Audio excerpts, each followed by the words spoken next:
خطبہ نمبر 1۔ اس خطبے میں امیر المومنین علیہ السلام نے مختلف مجلسوں، معرکوں اور پیش آنے والے حادثوں میں خطبوں کے انداز میں ارشاد فرمایا ہے۔ بسم اللہ الرحمن الرحیم۔ حمد و سپاس کا سزاوار وہ ہے کہ قوت نطق کلام رکھنے والی تمام ہستیاں اس کی مداح و ثنا سے عاجز و درماندہ ہیں، جس کی نعمتوں کو شمار کرنے والے گننے سے قاصر ہیں اور جس کا حق نعمت کوشش کرنے والے نہیں ادا کر سکتے۔ وہ خدا کہ جس کی حقیقت بلند ہمتوں کے ادراک سے ماورا ہے، جس تک فکر کی گہرائیاں پہنچنے سے قاصر ہیں، جس کے صفات کی کوئی حد نہیں، نہ کوئی ایسی نعمت ہے جو صفات خداوندی کا بیان کر سکے، نہ کوئی ایسا وقت جس کا شمار ممکن ہو، نہ کوئی ایسی مدت دراز جو منتہی ہو۔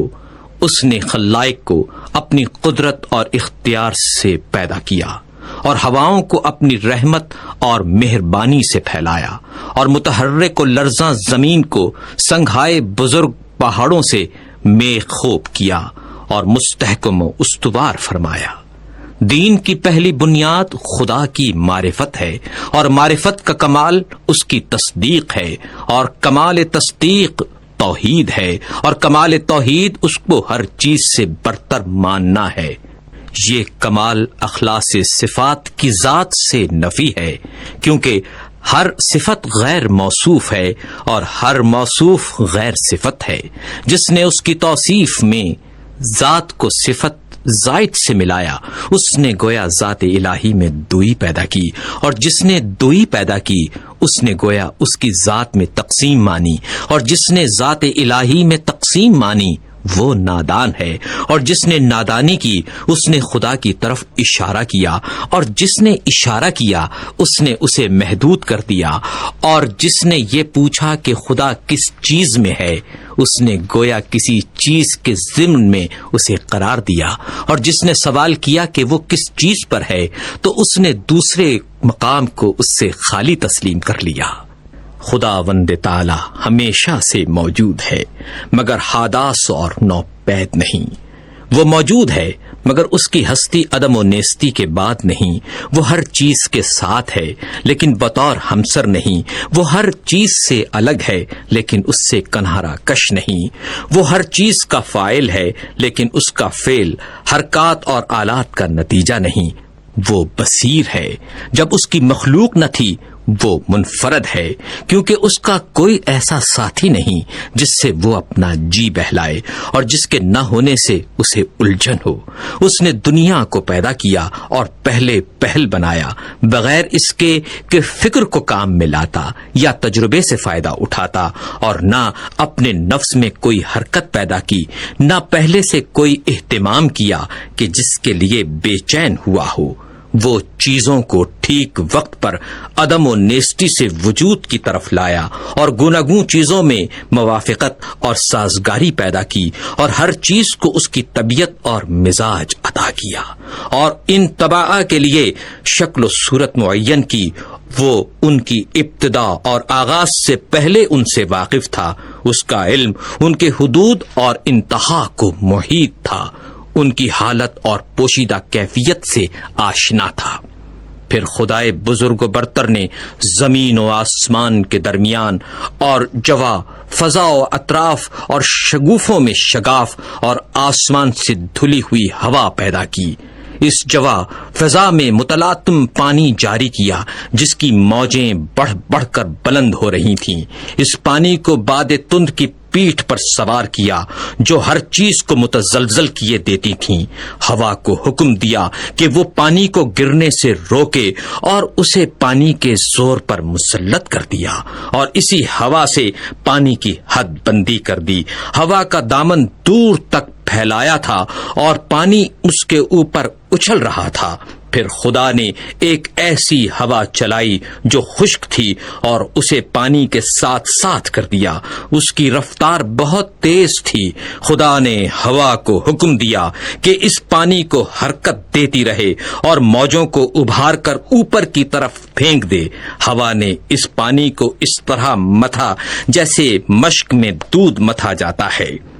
اور یوں یہ پانی کے نچلے حصے کو اوپر کی طرف پلٹانے لگی اور ساکن کو متحرک سے ملانے لگی، یہاں تک کہ پانی کی چوٹی بلند ہو گئی اور تہ بتہ پانی پر پھبن اٹھایا، اور پھر اس پانی کو شگاف دی ہوئی اور کشادہ فضا میں بلند کیا، جس سے 7 آسمان بنائے۔ آسمان زیریں کو ایک جمی ہوئی اور رکی ہوئی موج قرار دیا، اور آسمان بالا کو ایک محفوظ چھت اور بنائے مرفوع بنا دیا۔ آسمان کو بغیر کسی ستون کے روکے اور بغیر میخ کے اپنی جگہ پر قائم رکھا۔ پھر خدائے بزرگ و برتر نے اس آسمان کو چمکتے ہوئے ستاروں اور دمکتے ہوئے تاروں سے مزین کیا، اور اس میں چراغ نور افشاں یعنی خورشید و ماہ درخشاں کو رواں دواں کیا۔ یہ ساری چیزیں گھومتے ہوئے آسمان،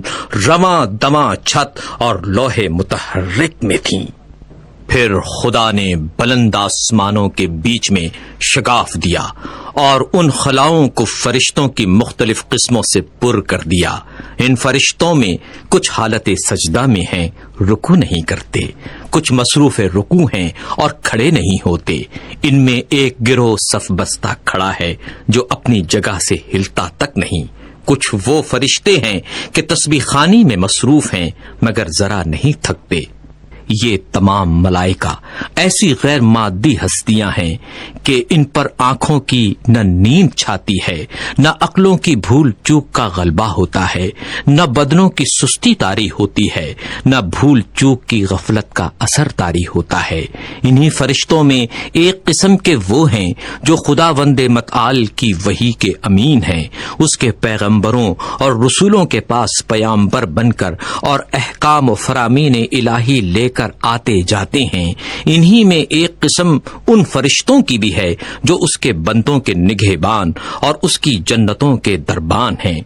ان میں بعض ایسے فرشتے ہیں کہ جن کے قدم زمین کے طبقات زیریں میں گڑے ہوئے اور گردنیں بلند و بالا آسمان سے نکلی ہوئی، اور ان کے اجسام اطراف عالم سے نکلے ہوئے ہیں، اور عرش الہی کے پیالے سے ان کے کاندھے ملے ہوئے ہیں، اور ہیبت و عظمت انوار الہی سے ان کی نگاہیں جھکی ہوئی ہیں، اور عرش کے نیچے وہ اپنے پروں میں لپٹے کھڑے ہیں۔ ان کے اور دوسرے ملائکہ کے درمیان حجاب ہائے عزت و پردہ ہائے قدرت پڑے ہوئے ہیں۔ یہ فرشتے اپنے رب کا تصور صورت کشی سے نہیں کرتے، نہ اوصاف خلائق کو اس کے اوپر جاری منطبق کرتے ہیں، نہ اسے کسی مکان میں محدود کرتے ہیں، نہ امثال و نظائر سے اس کی طرف اشارہ کرتے ہیں۔ امیر المومنین علیہ السلام نے تخلیق آدم کے متعلق خطبہ دیتے ہوئے ارشاد فرمایا، پھر جب خداوند متعال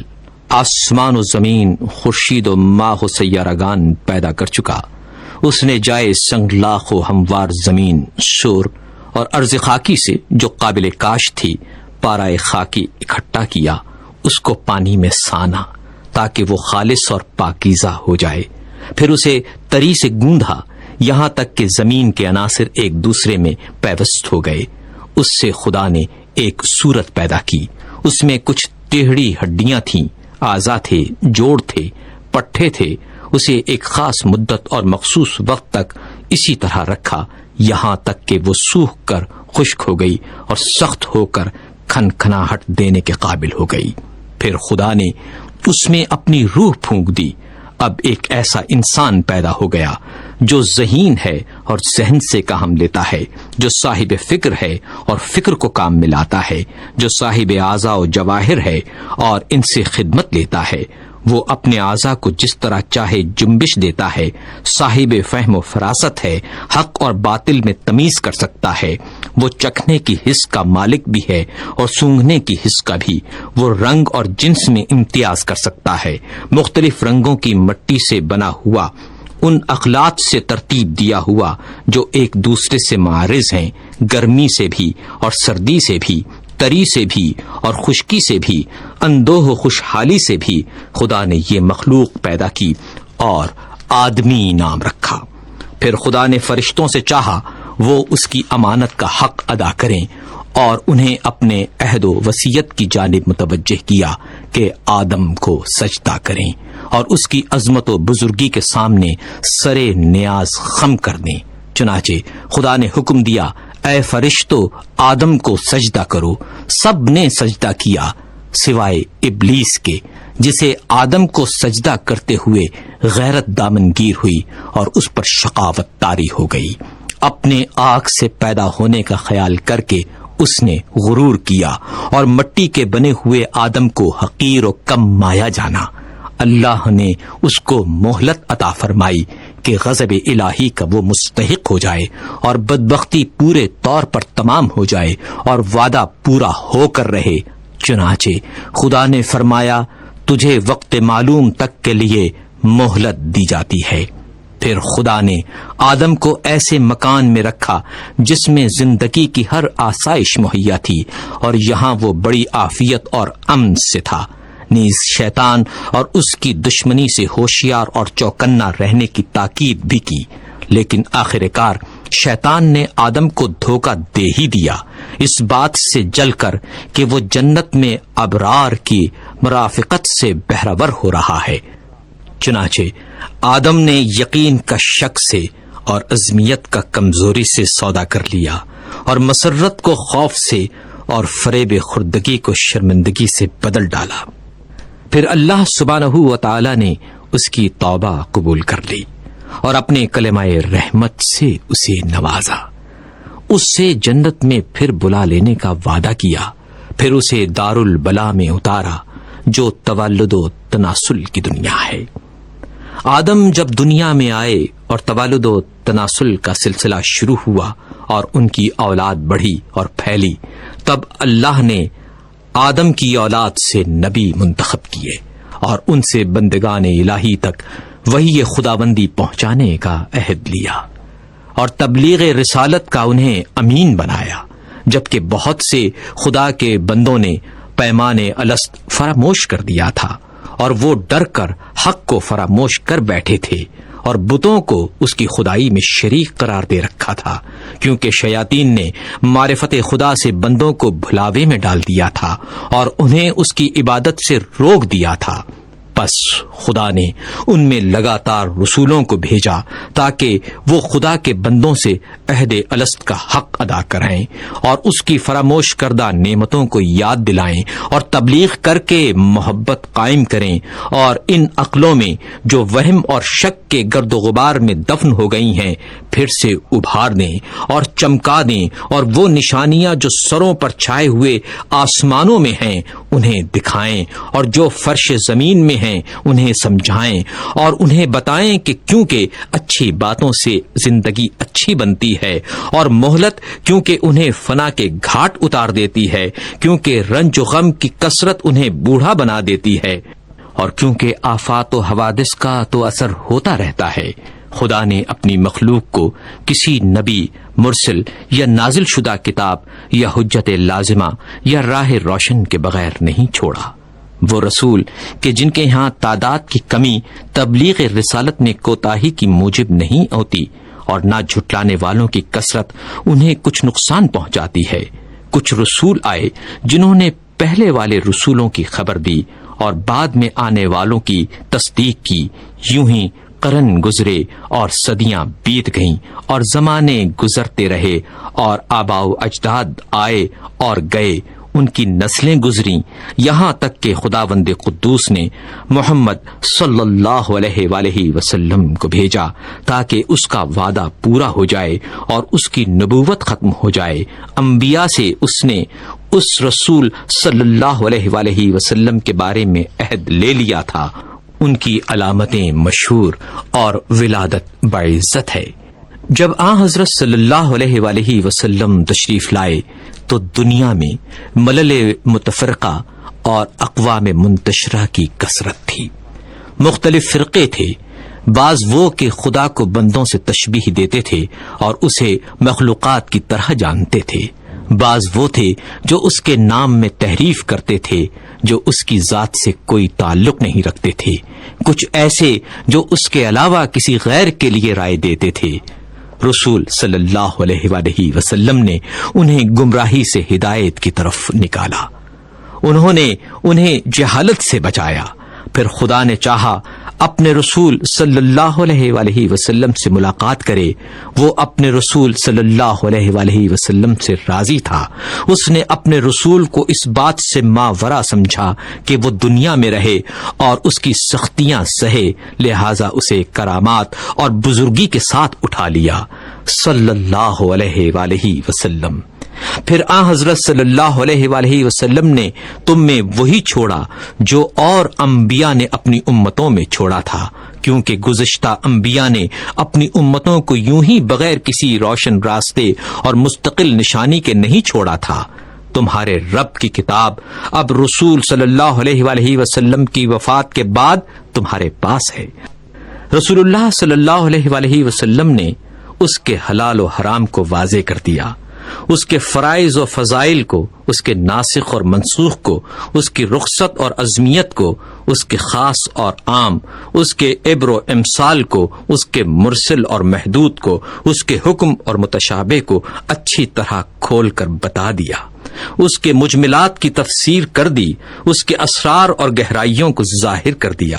ان میں ایسے میثاق بھی ہیں جن کے جانے بغیر چارہ نہیں، اور ایسے بھی ہیں جن سے بندے اگر نا واقف رہیں تو کوئی کام نہیں رکتا۔ وہ بھی بتایا جس کا فرض ہونا کتاب قرآن حکیم سے ثابت ہے، اور وہ بھی جس کا منسوخ ہونا سنت رسول سے واضح ہے۔ وہ باتیں بھی بتائیں جن کا اختیار کرنا از روئے سنت واجب ہے، اور کتاب قرآن میں اس کے ترک کرنے کی رخصت ہے، نیز یہ بھی کہ کیا چیز وقتی حیثیت سے واجب ہے مگر آئندہ زمانے میں ان کا واجب ہونا ضروری نہیں رہا۔ پھر محرمات کی تقسیم ہے، ان میں کچھ ایسے کبیرہ ہیں جن کے ارتکاب پر کتاب الہی نے جہنم کی آگ سے ڈرایا ہے،